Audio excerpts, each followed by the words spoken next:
time for us to go ahead and begin.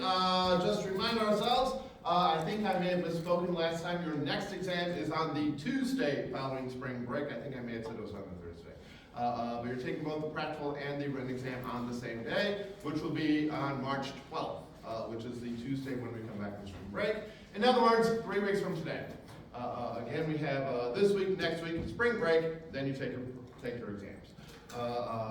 We will get a lab quiz put up before spring break starts, so you'll have a long time to take that in. But again, that is coming up, still to come. Having said that, the next exam will cover through the respiratory system. So it'll be this set of slides and the next one, which is on the control of it. But it will not include digestive system, which will be the next topic. So again, it will cover through the control of respiration, which is the next set of slides. All right, last time we had started talking about the respiratory system. And again, the main function of the respiratory system is to get oxygen in, carbon dioxide out. Again, the whole point is the exchange of gases. So the respiratory system consists predominantly of the lungs and a bunch of tubes getting us there. And again, those tubes we covered last time. They include the nasal cavity, in which we find what are called the nasal conchae, also known as turbinates, because they are there to create turbulence to warm and moisten the air as it's coming into our nose. So again, we do have the nasal conchae, these ridges along the side of the nasal cavity. They're there to help warm and moisten the air, so you don't have cold, dry air hitting your lungs. We wouldn't want that. But again, we do have the nasal conchae in there as well.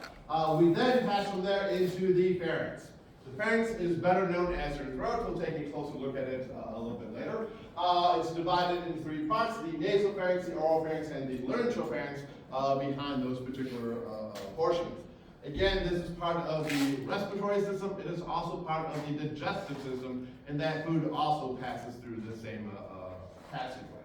Coming to the bottom of the pharynx, we then enter into this structure right here, and that is the larynx.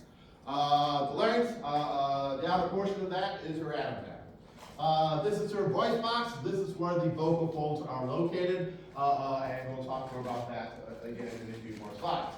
From the larynx, we then have this tube here that's made of these rings of cartilage. So again, we mainly have these rings of cartilage inside there, and that is the trachea.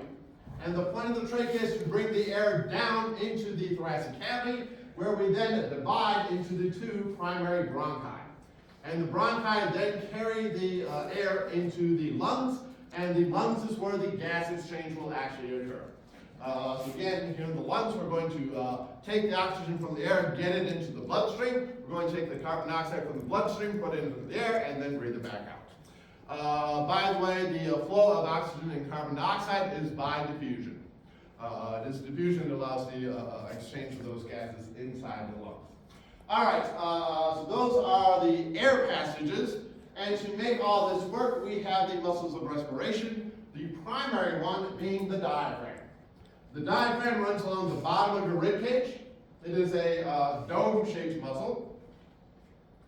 And this is a skeletal muscle, by the way, meaning you can choose to stop breathing if you choose, but most of the time we don't have to really think about it because our brain keeps track of that for us. But when the diaphragm contracts, it pulls down, causes the lungs to inflate. We'll talk about that later. When it relaxes, the air flows back out, and that does about 80% of your breathing for you. So most of your breathing is done by the diaphragm. If necessary, we can also bring in the muscles of the rib cage and the neck and the abdomen as well to more forcefully move air in and out, and we'll talk about that as well. Those are the structures here inside the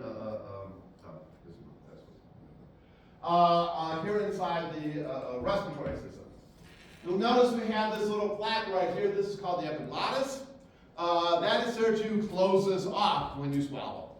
So the epiglottis, this is a flap of elastic cartilage, which means it can bend, that will swing down when you swallow and force the food into the tube behind the trachea, which is the esophagus.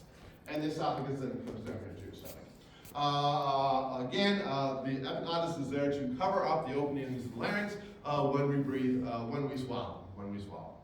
All right, and those are the air passages and structures of the respiratory system. Now, as I already mentioned, the primary bronchi bring the air into the lungs. As we come into the lungs, we then divide up into the different lobes. Each lung is composed of several lobes, and taking the air from the primary bronchi into those lobes are the secondary bronchi. So again, the primary bronchi carry the air into the lung. The secondary bronchi carry the, or branches off of that, carrying the air into the lobes of the lung. From there we go into further and further branching more and more as we continue our way through until we get to the very smallest of the bronchial tubes. These are known as the bronchioles. So the bronchioles are the very smallest of those bronchial tubes. And at the end of these bronchial tubes, we see these little clusters of air sacs down here. These little clusters are known as alveoli. The alveoli, those are this one. The alveoli are where the actual gas exchange occurs, and these are tiny little air pockets inside the lungs. Again, the word alveoli refers to the fact that they look like a bunch of grapes. Alveoli means grape. So again, these little clusters down here, these are the alveoli. This is where the actual gas is changed. And again, the very smallest of our bronchioles are the respiratory bronchioles, carrying the air into those alveoli. Now, a couple of things to notice before we leave this slide. Up here in the primary bronchi and the trachea, we see lots and lots of cartilage up here. There's lots and lots and lots of this cartilage hanging out here, which is there to hold the air passages open at all times. This cartilage, by the way, doesn't go all the way around. It's only, it's not present on the backside. And we'll see why that is shortly. But as we make our way deeper and deeper into the lungs, we have less and less of that cartilage hanging out in here. And instead, we get more and more smooth muscle.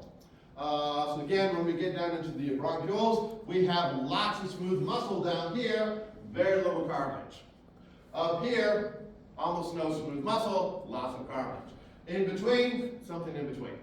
So again, as we get deeper and deeper into the lungs, we have less and less cartilage, more and more smooth muscle. And that smooth muscle is there so that we can constrict or dilate the air passages and guide into different regions of the lung.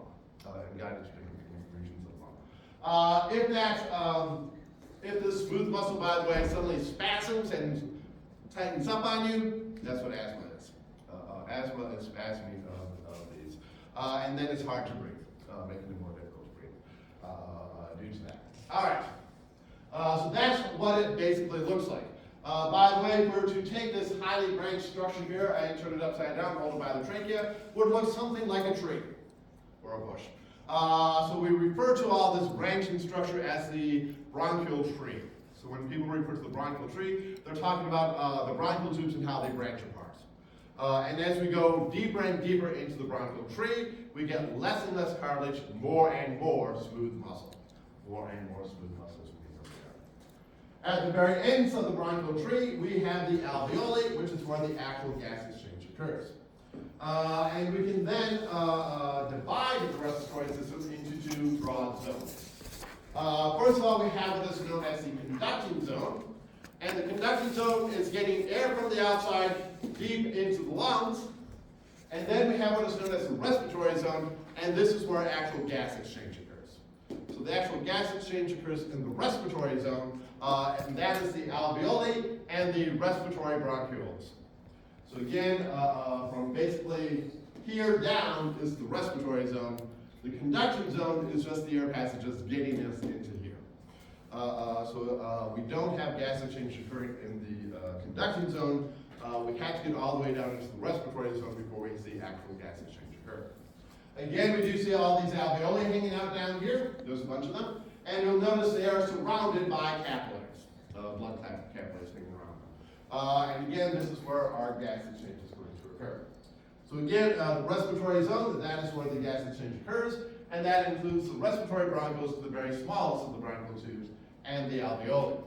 The conduction zone, that conducts air from outside into the respiratory zone, And that includes the trachea and the most of the bronchial tree. And all of this is lined by what is known as the respiratory epithelium. So the entire conducting zone is covered by what is known as the respiratory epithelium. And the respiratory epithelium here, this is a pseudostratified ciliated mucous membrane. Again, you'll recognize the cilia here. These are these hair-like projections hanging out here. These are goblet cells. They produce mucus. And what is it that doing there? Well, it is sweeping all that mucus up and out of your lungs. So again, the respiratory epithelium here lines the conducting passages all the way down into your lungs, and it has ciliate in there to help and sweep and move that mucus up and out. Again, we are talking something that obviously has access to the outside world, so it is lined with a mucous membrane. And that cilia then sweeps the mucus up out from the lungs and into the back of your throat, where you then swallow it. Again, we swallow a lot of mucus on a daily basis. And why is that there? So that anything you breathe in addition to the air, things like pollen, bacteria, mold, whatever, will get trapped in that mucus. So any particulates that happen to be in the air will get trapped inside that mucus, and then as the cilia sweep it up and out, it removes all that gunk from inside of your lungs. And an important thing here about these cilia here, nicotine paralyzes them. One of the reasons that smoking is bad for you is it paralyzes the cilia. They don't work. And then all that gunk that you've been breathing in, including things like smoke, stays inside of your lungs. Now, as you are aware, smoking is very bad for you, and I'm going to say that several times as we talk about the respiratory system. And part of that is because all that gunk ends up stuck inside of your lungs. And many of those things that are in that smoke are in fact carcinogenic. They're not good for you on themselves. And by paralyzing them, we keep that stuff inside of our lungs for a longer period of time.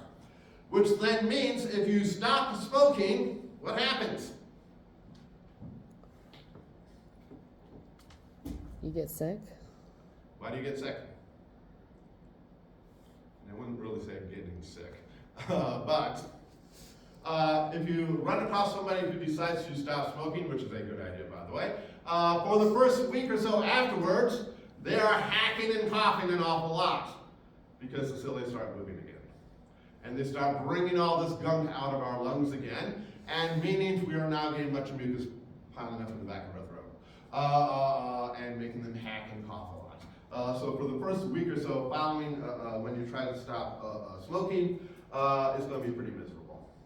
Beyond the fact you eliminate the nicotine, which is a stimulant, you're also going to be moving this mucus up and out of the lungs. It's a good thing, but that also means you're going to get all that crud showing up inside the back of your throat as we go. Again, eventually it'll settle down to into equilibrium. But again, don't smoke, it's bad for you. Partly because it paralyzes the cilia. All right, by the way, if you are a chronic smoker and smoke for a very long period of time, a lot, you can actually kill this off. So again, it will eventually regrow most of the time, but it could take a while. All right, so again, best way to stop smoking is not to begin in the first place. And none of you should have ever started smoking because you're all way too young. I've known my entire life that smoking is bad for you, which means you all have to. All right, but anyway, that's the respiratory epithelium. Making our way up into the back of the throat, again, that respiratory epithelium is going to bring it all up here and deposit that mucus into the back of our throat where we'll then swallow it. And the throat, again, that is the pharynx. The pharynx is then divided into three portions. The portion behind the nasal cavity, that is the nasal pharynx. Behind the oral cavity, that is the oropharynx. And behind the larynx is the laryngopharynx.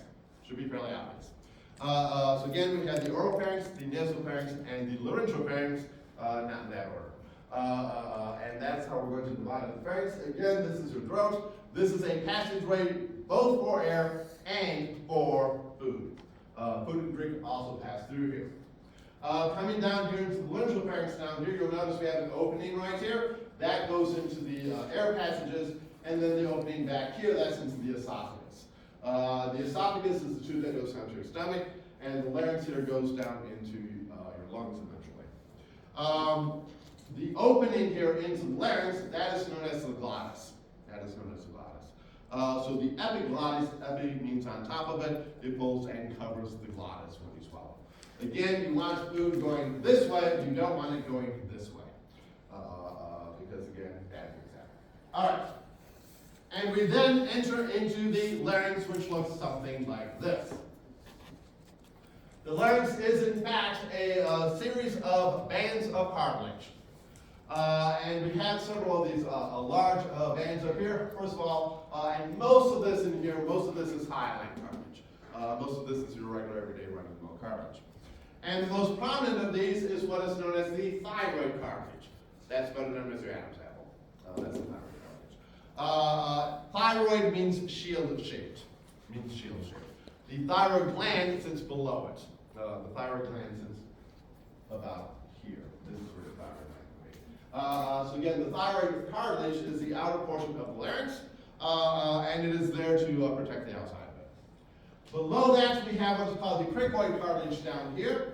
So we have another band around here. This is the cricoid cartilage. And then at the back, we have what is known as the arytenoid cartilage. This is what the vocal folds are attached to. The arytenoid cartilage, that's where your vocal folds are attached to. And when you pull on that, you change your voice. That allows you to change the pitch of your voice. Then we have another structure up here at the top. This is known as the epiglottis. The epiglottis, again, this is elastic cartilage.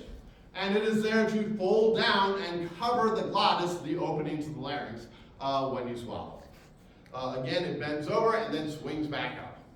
Again, it's got lots of elastic fibers in it, so it can bend down and then swing back up. And that is the epiglottis here at the top, protecting the opening of the larynx. By the way, here at the very top of it, we have a bone hanging out right here. Who remembers what bone this is? Hyoid. Yeah. Hyoid. That's the hyoid.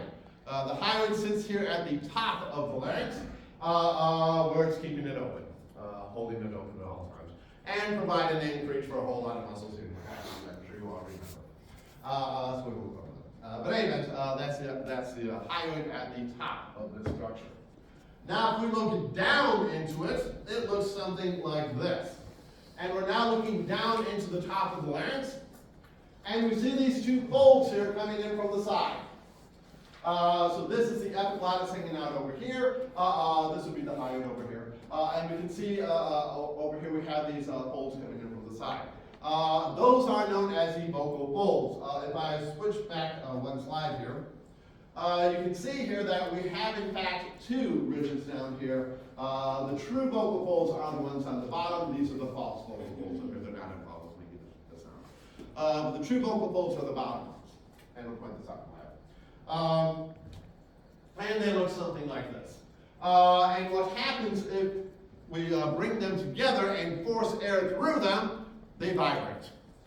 And they vibrate with a frequency that is dependent on how much tension is put on them and their mass. Again, it's a basic feature of the way the universe works. The more mass something has, the slower it vibrates. So again, if you want something to vibrate slowly, you want to make it bigger.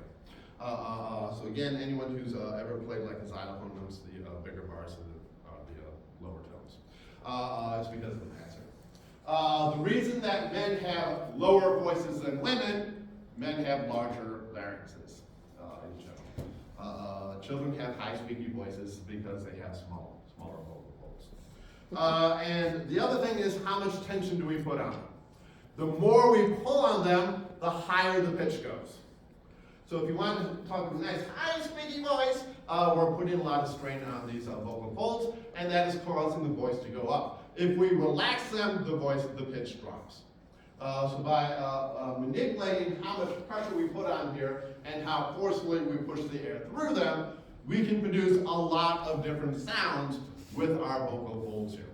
So again, the sound that you get here is dependent on their basic size in the first place, and number two, how much tension do you put on them using that arytenoid cartilage, which is what these are attached to.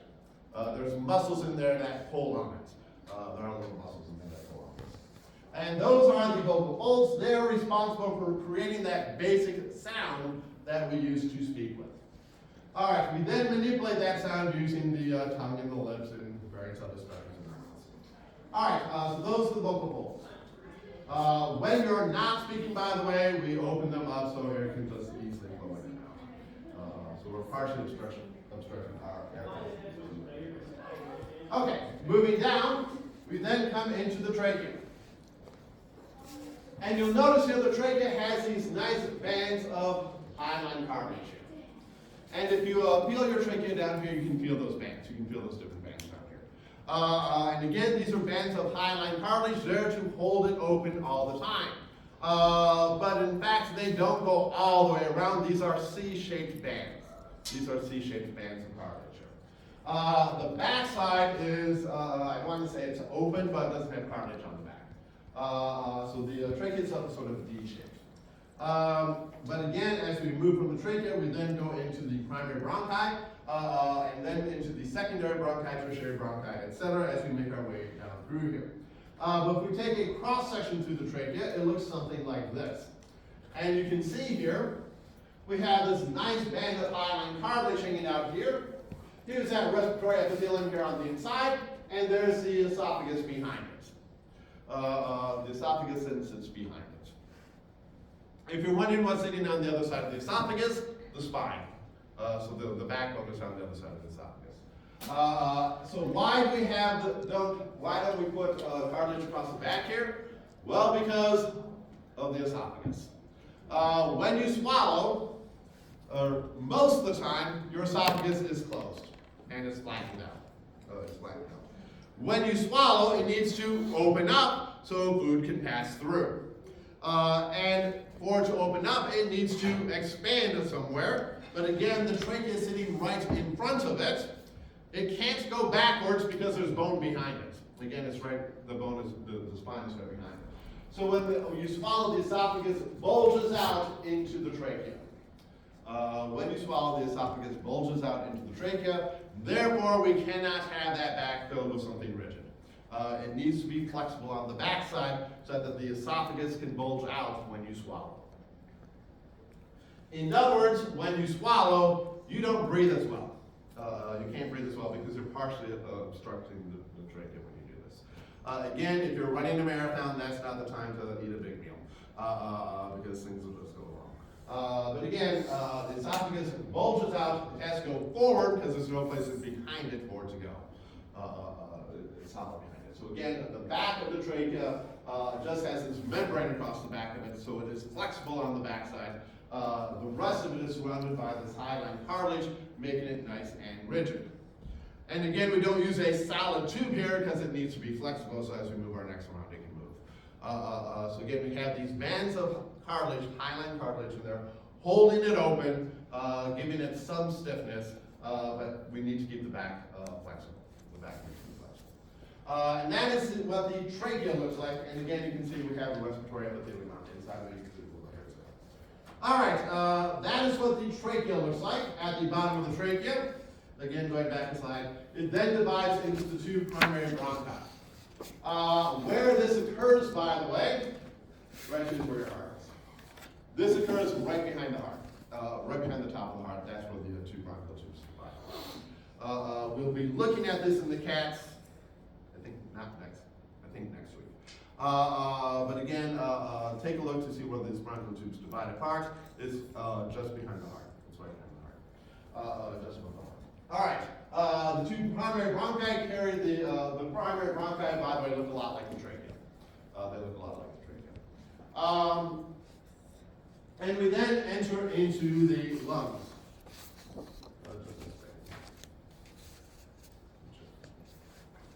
Okay, let's go back here. Before we do that, let's take a closer look here at the primary bronchi. You'll notice here we do have a left and right primary bronchi. They are not exactly the same, but they do have those C-shaped pieces of cartilage inside them carrying the air into the lungs. As it turns out, your right lung is a bit larger than the left lung. The right lung is larger than the left lung. And if we take a look at the primary bronchi, as it comes down here on the right side, it is much more vertical than on the left side where it's much more horizontal. So again, the shape of the primary bronchi, they're in somewhat different positions. On the right side is going kind of down, on the left side is going towards the side. And this has a significant difference. Again, we're going to get more air going into the right lung because it's larger. So the primary bronchi on the right is going to be a bit larger and more vertical. On the left side is more horizontal and a little bit slower. Which means as you're breathing things in, where are they more likely to end up? In your right lung or your left lung? Right. They're more likely to end up in the right lung. Just because of the shape of the primary bronchi. So again, if you're breathing things in, it's more likely to show up inside the right lung than in the left. The right side's a little bit bigger and more horizontal. Gravity still works. All right, so those are the primary bronchi. From there, we divide into the secondary bronchi, taking us into the individual lobes of the lungs. Speaking of the lungs, they look something like this. Again, you can see we have a right and a left lung here, and they are not identical. There are several distinctive differences here. But as we're taking a look here, the base is on the bottom, that's sitting on top of the diaphragm. The apex is actually up here above the clavicles, it actually goes up into the root of the neck. When you go have your physical done, they should be listening for your lung sounds up here in your neck because the top of the lungs are up here in your neck. It actually comes all the way up into here. This sort of a groove right across here, that's there for the clavicle. This is where the clavicle sits. So this does actually come up into the root of the neck. It does come up into the bottom of the neck. And that portion that sticks up into the neck is known as the cupula. It sticks up into the cupula up in here. So the top portion, the apex of the lungs, fits into the cupula of the thoracic cavity, which goes above the clavicles. So that's where this is located. What you're looking at here would be the costal surface because it's facing the ribs. Between the two lungs, we have what is known as the mediastinal surface. And again, the mediastinum, that's the space between the lungs. So the mediastinal surface is facing each other, that's in the middle. And what you're seeing here, this is the costal surface. Again, costal means rib. And it's facing the rib cage. Again, the left and right lungs are a bit different. And one of the big differences you can see here is on the right side, we have 1, 2, 3 lobes. On the left side, we see 2 lobes. So again, there are 3 lobes on the right, 2 lobes on the left. And those lobes are very simply named. The one on top, that is the superior lobe. The one on the bottom is the inferior lobe, and on the left side, that's all you have. On the right side, we then have a middle lobe in between the two. So we have a left, superior, middle, and inferior lobe on the right side, only superior and inferior here on the left side. Now, again, this is typical. This is what is typically seen. However, there are individuals out there who only have 2 lobes on the right and only and 2 on the left. There are people who have 3 lobes on both sides. There are people who have 4 lobes on the right and 3 lobes on the left. There is some variation in the number of lobes.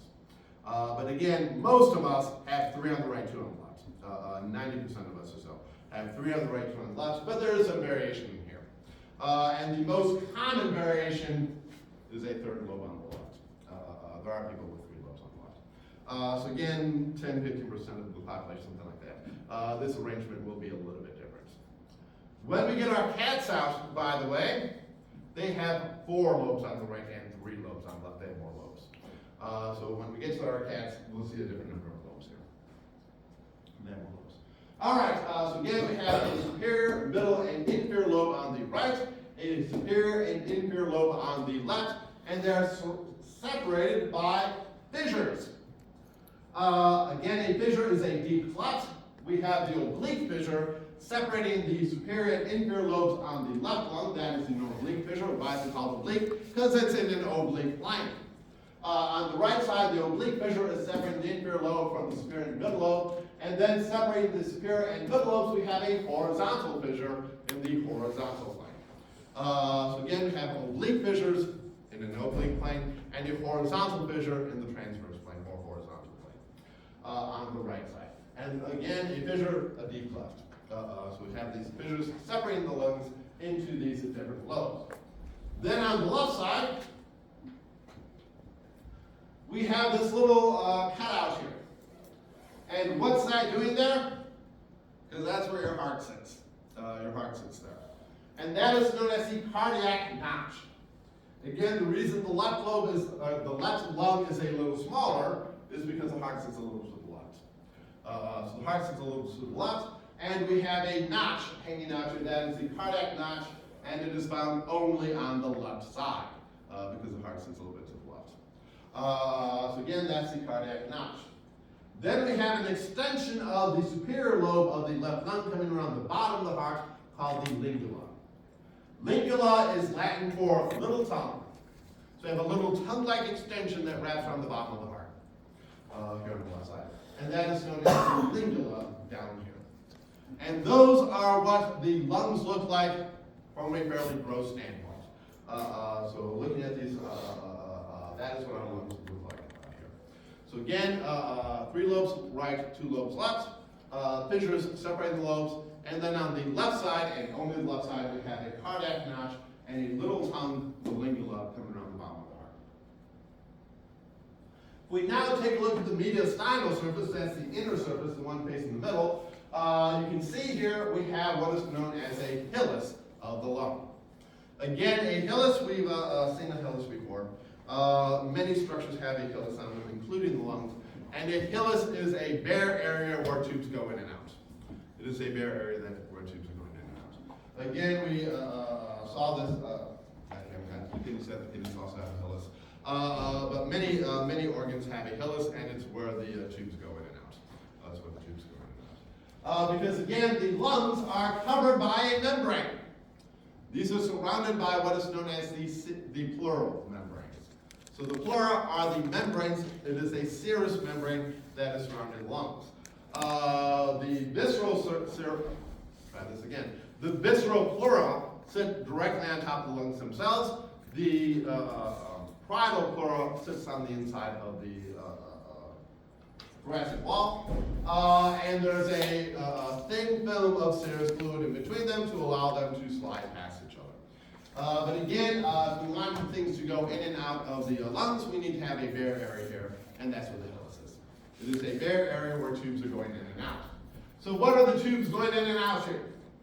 Well, we have the pulmonary artery and the pulmonary veins. Again, typically you see 2 veins and 1 artery.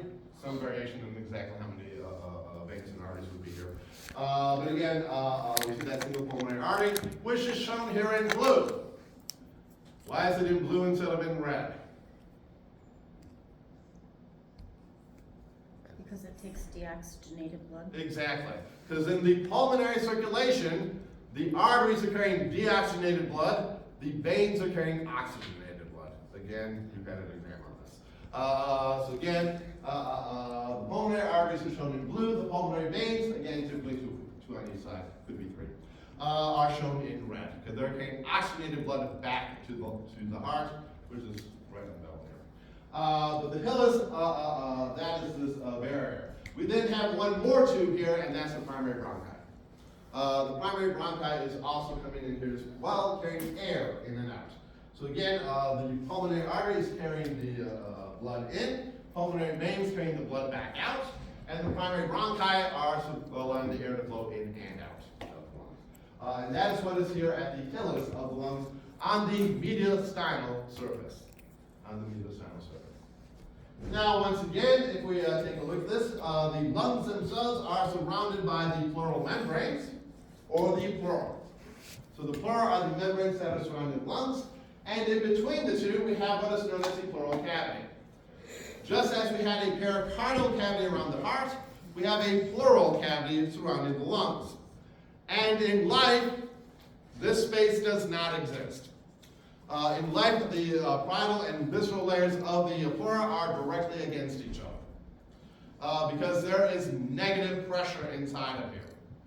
The pressure inside the pleural cavity is less than atmospheric pressure. It is less than the pressure inside the lungs.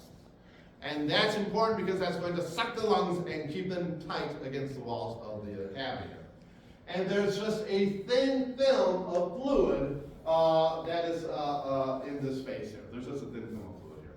But if you poke a hole into the chest cavity, you can inflate them with air. And that is what has happened here. Anytime you get air into the pleural cavity, the lungs collapse. That is known as a pneumothorax. A pneumothorax means you got a hole in there and air has gotten in there and your lungs collapse as a result. The only thing that is keeping your lungs inflated is the suction created by that negative pressure inside the pleural cavity. That's the only thing keeping it which means if you're ever having any sort of thoracic surgery done, at the end of that surgery, they're going to hook you up to a vacuum and suck the air out. Because if they don't, your lungs will collapse. So again, anytime you have a hole cut into the thoracic wall here, you risk collapsing the lungs. And they'll collapse by about there. But that is what the pleural cavities look like. And again, here you can see the pericardial cavity hanging out here. Once again, the pleural cavity surrounds the lungs. The lungs are not inside of the pleural cavity. The pleural cavity is the space between the two layers of the serous membrane, the pleura.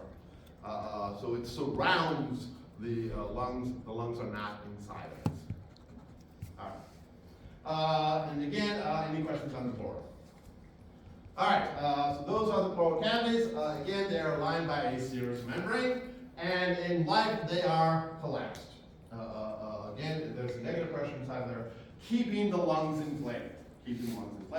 With just a very thin film of serous fluid in there, so that as we breathe in and out, our lungs aren't rubbing against the ribs here and allowing them to slide past these structures more easily.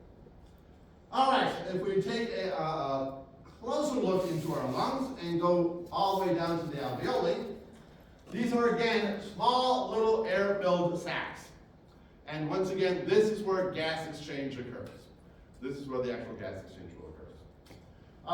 And you can see here they are surrounded by capillaries. So again, we have all these nice capillaries hanging around here on the outside of this. In order to get efficient diffusion of oxygen and carbon dioxide across here, we want the highest surface to volume ratio that we can get. So we want these to be as small as possible. We want to keep these alveoli as small as we can get them. And the reason for that, again, is we want to have a big surface to allow air to diffuse across. Again, the oxygen is diffusing into the bloodstream, the carbon dioxide is diffusing out. And we want to have lots of area. The greater the area, the more diffusion you can get. So we want to keep these as small as we can get them, which causes problems for us that we'll come to in a couple more slides here. But again, if we take an even closer look at it, it looks again something like this. And you can see here's the inside of our alveoli. Here is our capillaries here on the outside out in here. And we have a thin wall in between the two. That is known as the respiratory membrane. And in order to get good diffusion, we need to keep that as thin as possible. We need to keep the respiratory membrane here as thin as possible.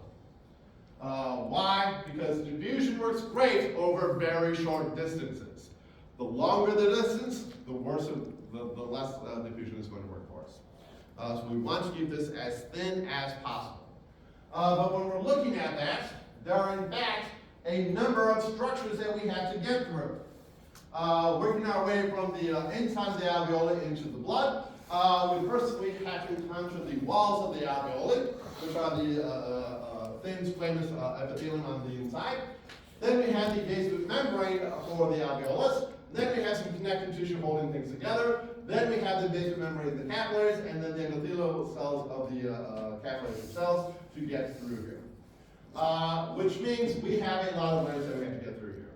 And in order to facilitate all of this, frequently the alveolar basement membrane and the capillary basement membrane will be the same thing. And we'll collapse those three layers of connective tissue into a single, very thin layer as we can get it. Again, carbon dioxide going out the opposite way has to go in the other direction. So we need to keep this as thin as possible to allow airflow oxygen and carbon dioxide to flow from one side to the other. So we're going to collapse this as much as we can. We can't completely eliminate that connective tissue in there because you need connective tissue to hold things together. But we're going to keep it as thin as we can get it. We're going to keep it as thin as we can get it. And likewise, we're going to make sure that the walls here, going back slide, we're going to make sure that the walls that you see inside of here, you'll notice that these are simple squamous epithelial lining. Again, simple squamous, flat cells, single layer, very flat cells, to again enhance diffusion, to allow diffusion to occur as easily as possible. By the way, before we leave this, you'll also notice we have some of these odd-looking cells. These are immune cells. These are immune cells. And they're there to kill off any bacteria or pollen or whatever got inside of you. That made it down this far. All right. So again, that is what the lungs themselves look like. And to make all of this work, it all works based on pressure. This all works based on pressure. So as we breathe, air flows from regions of high pressure to regions of low pressure. This is true inside of our lungs. This is true of the atmosphere as well. When you see the wind blowing out there, it's going from a region of high pressure to a region of low pressure. Again, we always go from high pressure to low pressure. And this is the way things are going to work. So when we breathe in, if we want the air to flow in, we need the pressure inside the lungs to be less than the atmospheric pressure. If we want to be able to breathe in, we need to make sure the pressure outside of our bodies is greater than the pressure inside of our lungs.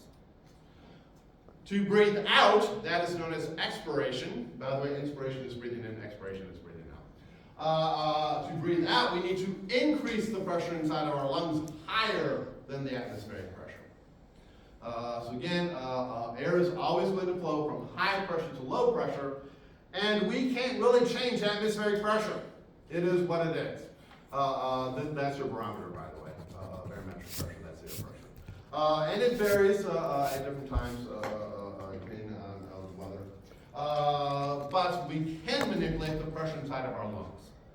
So we're going to manipulate the pressure inside of our lungs to breathe in. We're going to decrease the pressure inside the lungs. To breathe out, we're going to increase the pressure inside of our lungs to allow us to manipulate this airflow. So again, we're always going from high to low pressure. And to do this, we change the size of the thoracic cavity. We change the pressure by changing the size of the thoracic cavity. If you took chemistry and remember your ideal gas law, you know that pressure and volume are inverse. The larger the volume, the smaller the pressure. And the reverse, the smaller the volume, the greater the pressure. If you squeeze it on something, the pressure goes up. If you stretch it out, the pressure goes down. And that's what we're going to do here. At rest, if you're not breathing, pressure outside, pressure inside, they're going to equilibrate and be the same. If we now pull down on the diaphragm, that's going to pull down on the pleural cavity, which is going to pull down on the lungs themselves. By the way, the lungs are passive structures. They don't expand and contract by themselves. They simply respond to the pressure surrounding them. The lungs only respond to what's going on around them. They don't contract and expand by themselves. So to do this, we're going to increase the pressure. We're going to increase the volume of the thoracic cavity by pulling down on the diaphragm. As we pull down on the diaphragm, that increases the volume of the thoracic cavity and causes the pressure to drop and air flows in. So that is how you breathe in. When you're at rest, that's all you're doing is you're pulling down on the diaphragm, increasing the volume, which decreases the pressure, and air flows in. When you breathe out, we do the opposite. We allow the diaphragm to go back to its original position through elastic recoil, and then we decrease the volume inside the thoracic cavity, increasing the pressure, air flows out. Air flows out. Make sense? Pretty straightforward. So that is how we're going to get air to flow in and out. And again, there are in fact three pressures that we need to keep track of. There are three different places where there is pressure.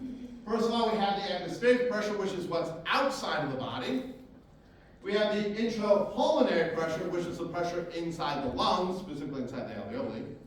And then we have the intrapleural pressure, which is the pressure in the pleural cavity. Again, the pleural cavity is always going to be negative relative to the other two. We'll always have less pressure inside the intrapleural cavity than we have in the intrapulmonary cavity. So again, the intrapulmonary pressure, that is the air pressure inside the lungs. The intrapleural pressure, that's the pressure inside the pleural cavity inside of here, which is always going to be less. It will always be less than what we see inside the lungs. Otherwise, our lungs would collapse. So it is very important that the intrapleural pressure is always negative compared to the intrapulmonary. And again, we can't control atmospheric. It is what it is. So, what we're going to do here, at rest, the atmospheric pressure is going to be equal to the intrapulmonary. The intrapleural pressure is going to be less. And that's going to suck the lungs, the walls of the lungs, out to the thoracic wall. So our lungs are going to be inflated because of that negative pressure inside the pleural cavity. That's going to act sort of like a vacuum and suck the lungs out to the surface of the wall, of the thoracic wall. As the diaphragm contracts, it's going to pull down on the pleural cavity. It's going to be pulling down on the pleural membrane, physically the part of it. During inspiration, breathing in, we expand the walls of the thorax by pulling down on the diaphragm. It's the main thing we're doing. That leads to a decrease in the intrapleural pressure. As that intrapleural pressure goes down, it's going to pull on the lungs and decrease the pressure inside the lungs, the intrapulmonary pressure. So decrease in intrapleural pressure causes expansion of the lungs and a drop in the intrapulmonary pressure. Again, the lungs simply respond to the pressure that's on the outside of them. So as we lower the diaphragm, we pull on the pleural cavity, that pulls on the lungs, and the lungs expand. And then air flows in until we reach equilibrium again. So air flows in the lungs, as the intrapulmonary pressure drops below the atmospheric pressure, and we draw the air in. If we want to take a really big breath, in addition to the diaphragm, we can then use the muscles here in the thoracic cage to pull up on the ribs. We can use our neck muscles to pull up on the rib cage as well to greatly increase the amount of air that we can get in. But again, at rest, we're just using the diaphragm. To breathe out, we do the opposite. We decrease the thoracic volume by pushing up and pushing in. Again, normally we just allow the diaphragm to move back up into its normal resting position. Again, relaxing the flow. That decreases the pressure inside the pleural cavity, which releases the lungs and they start to deflate. As the lungs deflate, the pressure inside increases and the air flows out. Again, if we want to really push the air out, we can pull down with our abdominal muscles, we can pull down with the internal intercostals, and push the air out more strongly as needed. But again, the air flows out as intrapulmonary pressure increases above the atmospheric. So again, during inspiration, breathing in, the intrapulmonary pressure, the pressure inside the lungs, is less than atmospheric, and the intrapleural pressure is less than intrapulmonary. During expiration, the intrapulmonary pressure is higher than the atmospheric, but the intrapleural pressure is still less. It always has to be less.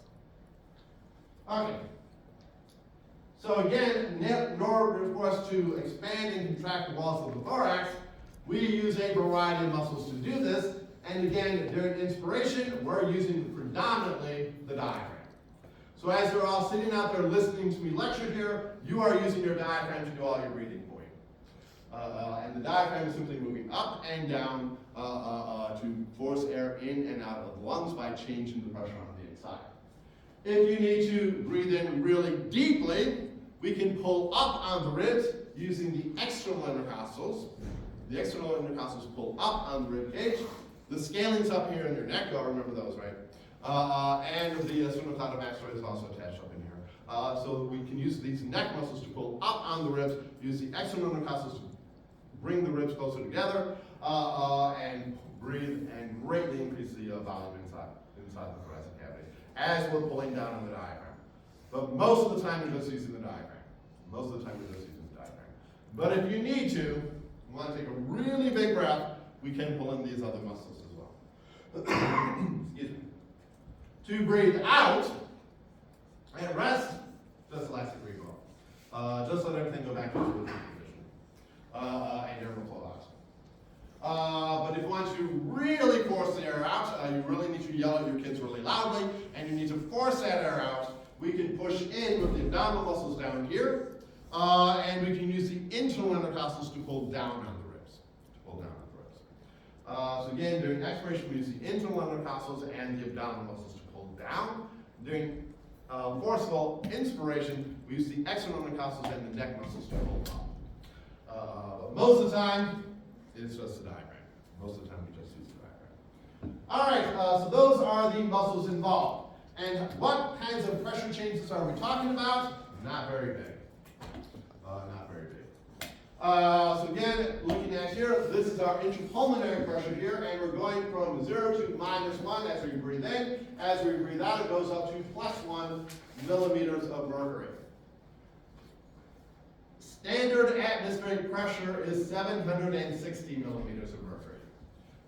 When they talk about a 1 atmosphere, on average, atmospheric pressure is 760 millimeters of mercury.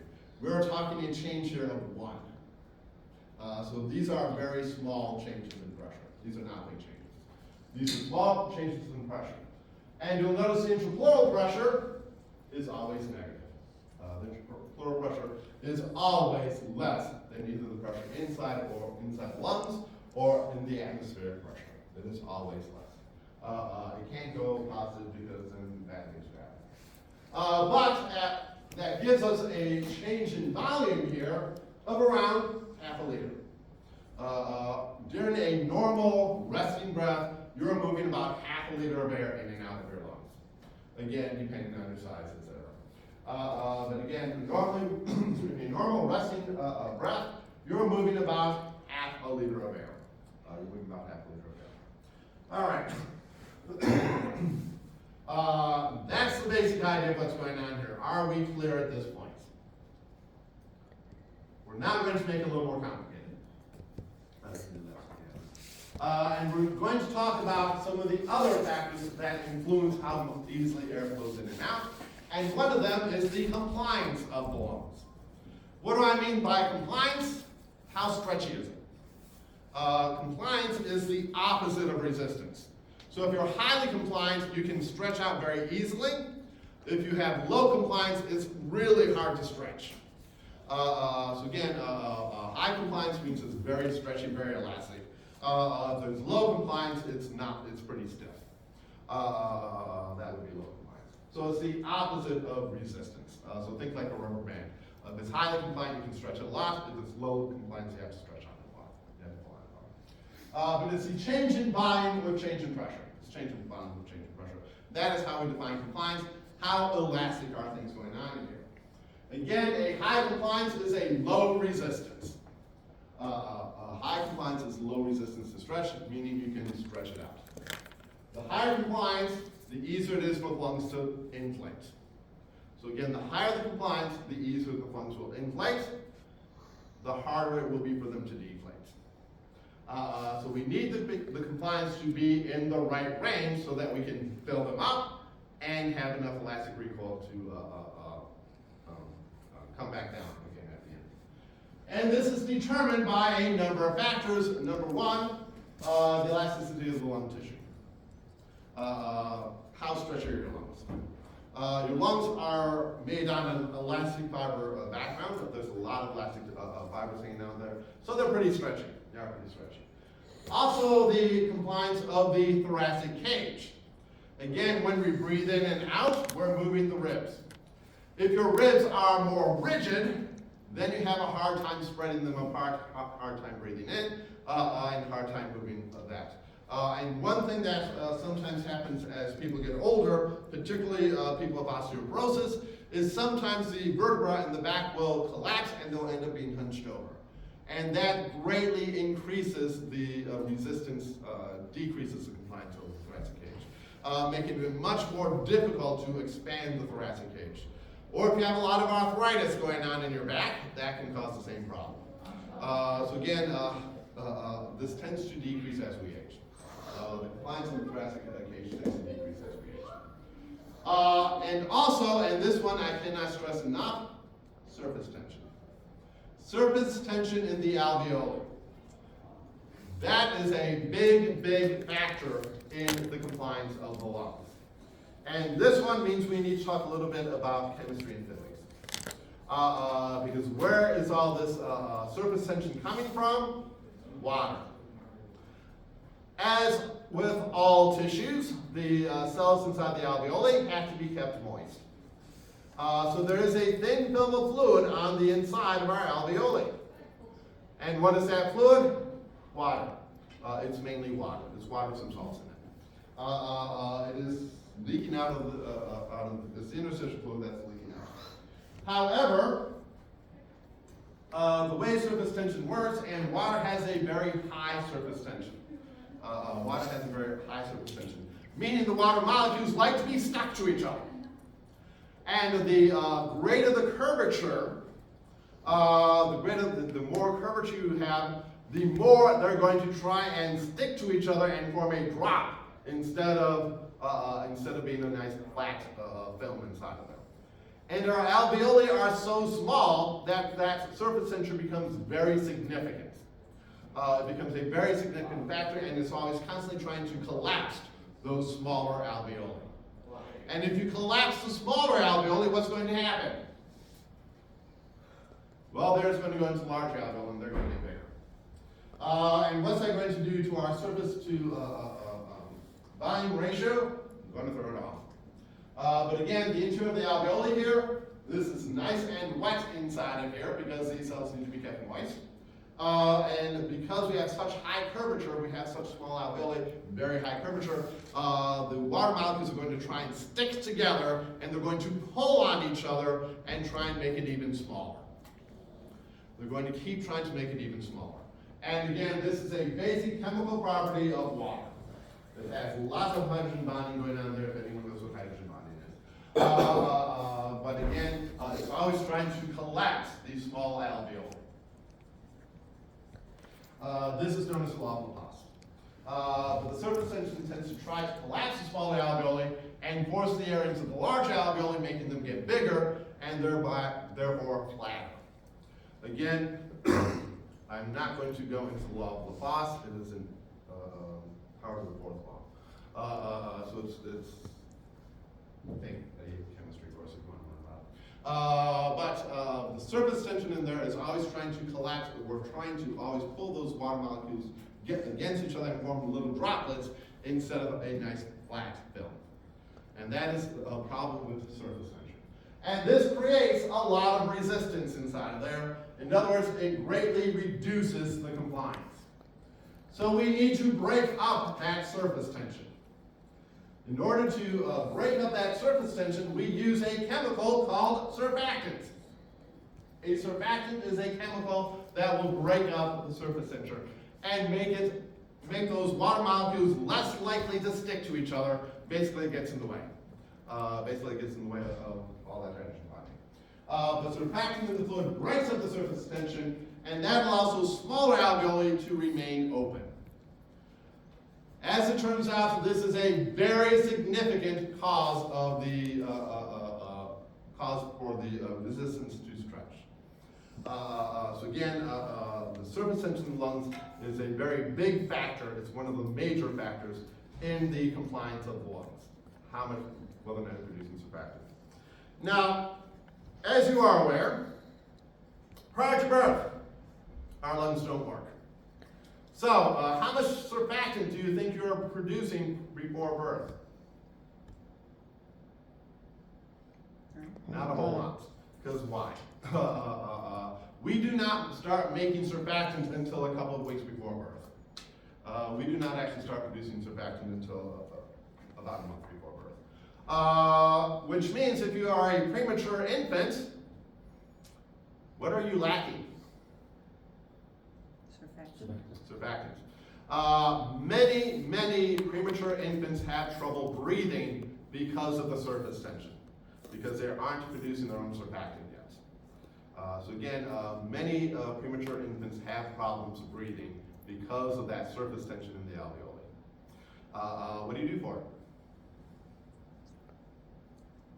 Ventilator? Well, hopefully you don't need to go to a ventilator. You can do something that's a lot easier first. Give steroids. Steroids to cause the infant to start making their surfactant earlier. By the way, if you are having a problem pregnancy, they strongly suspect that you're going to be premature, like if you're giving triplets or almost always premature. They may give the steroids to the mother, so the infant ends up. Steroids cross the placental barrier, so that to initiate surfactant production sooner. But there's something even easier than that.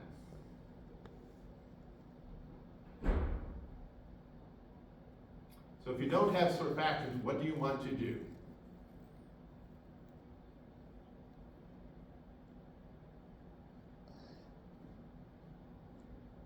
What would you want to do? And it's very, very obvious. This oxygen? Not oxygen, well, obviously they need oxygen. But there's something that you can do to correct the fact that they don't have surfactants. You give them surfactants. You can blow surfactant into their lungs.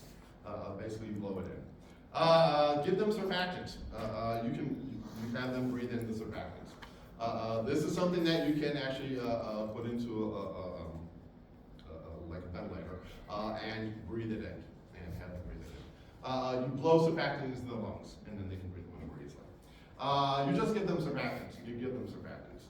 Again, that's relatively easy to do. And then you will also do those other things like giving them steroids to encourage them to make their own. But you can just give them surfactant. But in any event, surfactant is very important to you in order for you to actually breathe. So again, we need that surfactant to increase the compliance of the lungs so we can actually inflate the lungs. Otherwise, they try to, the alveoli tend to collapse, and instead of having lots and lots of tiny little air pockets, we get fewer and fewer large air pockets instead, and then we don't get as much gas exchange because we don't have near the surface area anymore. All right, so there are some problems that can occur due to problems with compliance. First of all, if you have a decrease in compliance, again, that means your lungs are stiffer. A decrease in compliance means a stiffer lung. And that means it becomes more difficult to breathe in. That means inspiration becomes more difficult. And it's harder to stretch those lungs open.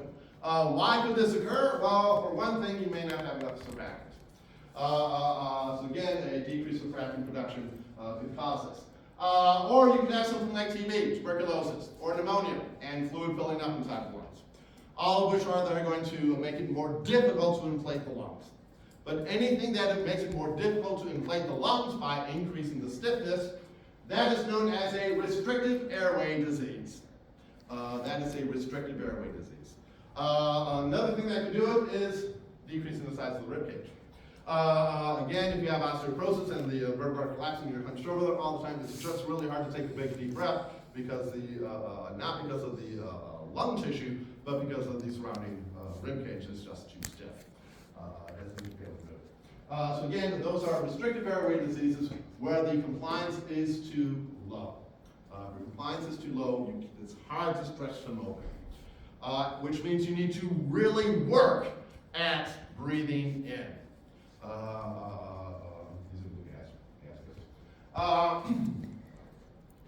If you have increased compliance, your lungs are too compliant, they can stretch out really easily, but then they have a hard time coming back. There's not enough elasticity to pull them back in. That makes it difficult to breathe out. In other words, your lungs become floppy. You end up with lungs that are very floppy. Again, loss of elastic recoil leads to floppy lungs, making it difficult to breathe out. One of these things that will do that is something called emphysema. Emphysema is due to a loss of the elastic connective tissue in your lungs, so they don't stretch, they're not as stretchy anymore. You stretch them out and then they stay stretched out. And the hallmark of emphysema is you end up with these big air pockets in the lungs, which are then difficult to bring back in. What is the number one cause of emphysema? Yes. Smoking. Smoking. Don't smoke, it's bad for you. We're going to hear that again. Probably several times. But in any event, emphysema, number one cause, smoking. Don't smoke, it's bad for you. All right, so those are problems that we can have with our lung compliance. Again, if it's difficult to get the lungs to inflate, that is a restrictive airway disease. If they are too floppy, most common cause of that is emphysema. All right, so those are how the lungs themselves actually work. Today, when we get to lab, we are going to be measuring lung volumes. So this is showing up perfectly at the right time. But again, as we're looking at our lungs, sometimes we breathe in a little, sometimes we breathe in a lot, and there are different volumes and capacities that we need to define for you. Again, take a look at this figure on your book on page 859. And we see all these different volumes in here. But for a normal, healthy, young adult male, a total lung volume is around 600 milliliters. In other words, 6 liters. Actual lung volume is dependent on a number of things, including number one, your height. The taller you are, the bigger your lungs are. Please just note this goes with height, not overall size. If you're short and wide, your lungs aren't any bigger. But if you're tall, your lungs are larger. This goes with height. Scale is very well defined. Number two, age. As we age, our lungs become less compliant, and our volumes drop as a result. So the older we get, the less volume we have in our lungs, just due to normal wear and tear and damage to the lungs as we age. And number three, your sex. Men have larger lungs than women. Men have larger lungs than women. This again is one of the things that testosterone does, is it makes you have bigger lungs. To increase the oxygen availability in the bloodstream, because men have a larger muscle mass, it requires more oxygen to keep the muscles working, so you need to get more oxygen in. Men have larger lungs than women. For somebody to have a 6-liter lung here, which we like to use because it's a nice round number, we're talking a young adult male who's relatively tall. We're not talking some short person, we're talking someone who's like 6'4". They'll have a lung volume of around 6 liters. Again, as we age, the volume drops. As if you're female, the volume's a little less. If you're shorter, the volume is a lot less. But again, 6 is a nice round number that we like to use. And if you have a nice 6-liter lung, as you just sit there and breathe in and out on a normal basis, that is what is known as the tidal volume. And it's about half a liter. The tidal volume, that is about half a liter of lung.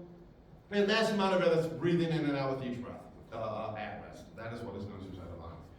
If you want to breathe out as much as you possibly can, we have additional air that we can get out called the expiratory reserve.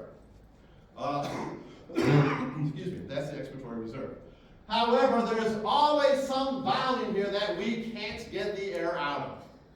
There's always some volume in there that we cannot get the air out of. That is referred to as the residual volume. This is portions of the lungs that are always filled with air. We're filling up the bronchial tubes, etc. And that's how you just can't get out. The only way to get that air out would be to pull the lungs out, chop them up, and squeeze all the air out, which people won't let you do. So again, there's always some air in our lungs. It's about 90% of it. There's always some lung there, and that is the residual volume. If you want to breathe in as much as you possibly can, that is the inspiratory reserve. So again, we always have some extra capacity to breathe in over what we do at rest. We're not using any risk near our total lung volume. So we have an inspiratory reserve and expiratory reserve. That's additional volume in the lung that we're not using. And then we have the tidal volume, which is the amount that we're using at rest. So again, we can define these different things. Again, the total lung capacity, that's the total amount of air that you can get into your lungs. Again, dependent on age, sex, and height. And in a healthy, young, fairly tall male, that's about 6 liters. That's about 6 liters. By the way, you take about 12 breaths a minute. You do take about 12 breaths per minute. You breathe in for about 2 seconds, you breathe out for about 3 seconds. So each breath takes about 5 seconds. 60 divided by 5 is 12. So again, about 12 breaths per minute.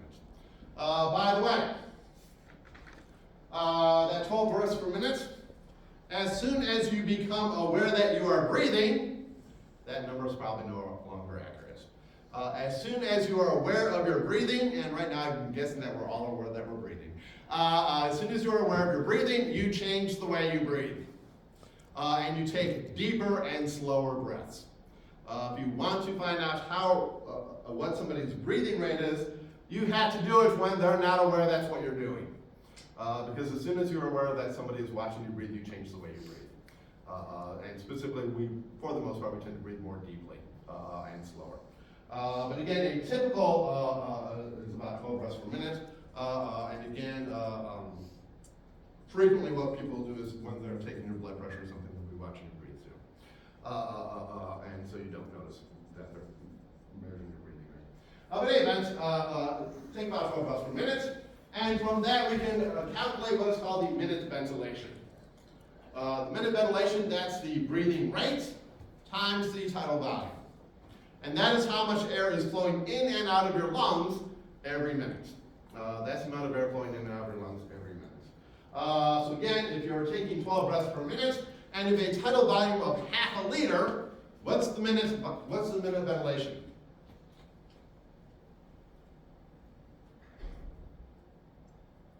So again, if you're breathing 12 breaths per minute and you have a tidal volume of half a liter, what would your minute ventilation be?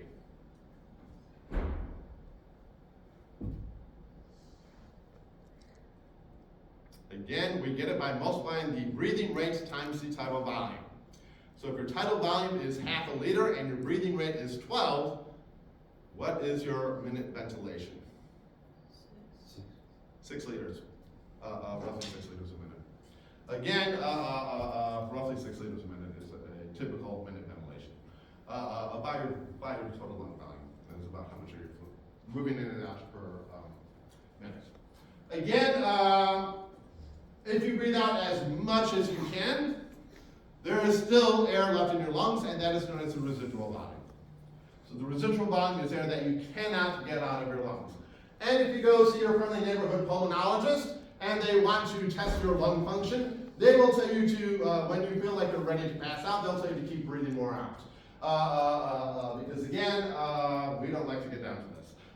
It takes effort to get as much of that air out as you can. But there is always air in your lungs. There's always some air in your lungs, and that's the dead space in the airways and the alveoli. Is air you just cannot get out.